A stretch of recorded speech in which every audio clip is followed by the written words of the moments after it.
Jay, എങ്ങനെയുണ്ടായിരുന്നു? How is it? Sure, why not? Let's ask Sharat sir.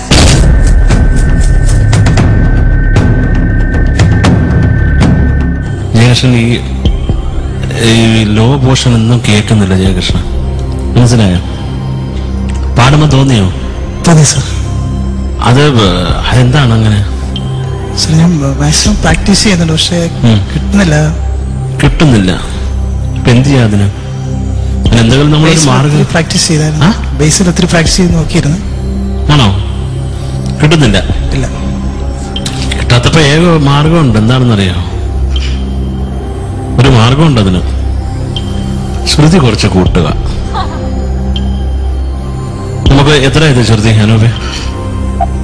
D. ഒരു ഈ കൊടുത്തേ നോക്കട്ടെ. കേവല മർത്യഭാഷ കേൾക്കാത്ത ദേവദൂതികയാണു നീ, ഒരു ദേവദൂതികയാണു നീ. എന്ത് രസമുണ്ട് കേൾക്കാൻ. മേളില് എത്ര വരെ പോവും ജയകൃഷ്ണ? ചിത്രവർണ്ണങ്ങൾ അവിടെ അത്രയല്ലേ ഉള്ളു. ഇത് നന്നായിട്ടുണ്ട് ജയകൃഷ്ണ. ആ പ്രപഞ്ചത്തിനും ആ സംഗതിയൊക്കെ ശരിയാക്കണം. അത് അടുത്ത ചരണത്തിൽ നന്നായിട്ട് പാടി ജയകൃഷ്ണൻ. ഫസ്റ്റ് ചരണത്തിലാണ് അത് കൈവിട്ടു പോയത്. ഇതൊക്കെ ശരിയായിക്കണം കേട്ടോ. ജയകൃഷ്ണൻ, ഞാൻ ശരത്ത് പറഞ്ഞത് ഞാൻ ചോദിക്കാതിരുന്നൊരു കാര്യമാണ്. കാരണം നിങ്ങളുടെ അടുത്ത് എത്രയോ നാള് ഞാൻ തുടങ്ങിയപ്പോ തൊട്ട് പറയുകയാണ്. കാരണം ഈ നമുക്ക് കംഫർട്ടബിൾ ആയിട്ടുള്ള ശ്രുതി പാടണം.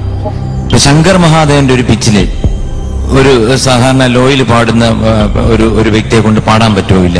അത് അറ്റംപ്റ്റ് ചെയ്താൽ ബോറായി പോകും. പിന്നെ ഇതുപോലെ ഒരുപാട് സ്ഥലങ്ങള്, അനുപല്ലവി, ബാക്കി ചിത്രവർണ്ണങ്ങൾ, ഉൾപ്രപഞ്ചങ്ങൾ, കേവലം, ഇതുകൊണ്ട് ഒരുപാട് മിസ്റ്റേക്സ് ഉണ്ട്. ലോവർ പോർഷനും പോയി. All the best. നല്ല ശബ്ദം, നല്ലതായിട്ട് പാടി. ചിത്ര ചേച്ചി എല്ലാവരും പറഞ്ഞു. എനിക്കും ഞാനും എഴുതി വെച്ചിട്ടില്ല, താഴെ പാടുമ്പോ തീരെ കേൾക്കുന്നില്ല എന്നുള്ളതാണ്. അത് തന്നെ ഇമ്പ്രൂവ് ചെയ്യാനുള്ള എക്സസൈസസ് ചെയ്യണം.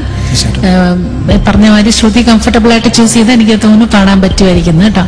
അതൊക്കെ ഒന്ന് ശ്രദ്ധിച്ചാൽ മതി. Thank you judges. Any marks out of 30? 23. 23. Sharat sir? 22 Jayakrishna. 22. Shriyata? 22. 22 and Sheila ma'am? 7. 7 on 10. 67 plus 7, 74. 74 marks ആണ് ജയകൃഷ്ണയുടെ ഈ സെക്കൻഡ് റൗണ്ടിലെ ജഡ്ജസ് നൽകിയത്. തീർച്ചയായിട്ടും കുറച്ച് മിസ്റ്റേക്സ് വന്നിട്ടുണ്ട്. അടുത്ത റൗണ്ടിൽ അത്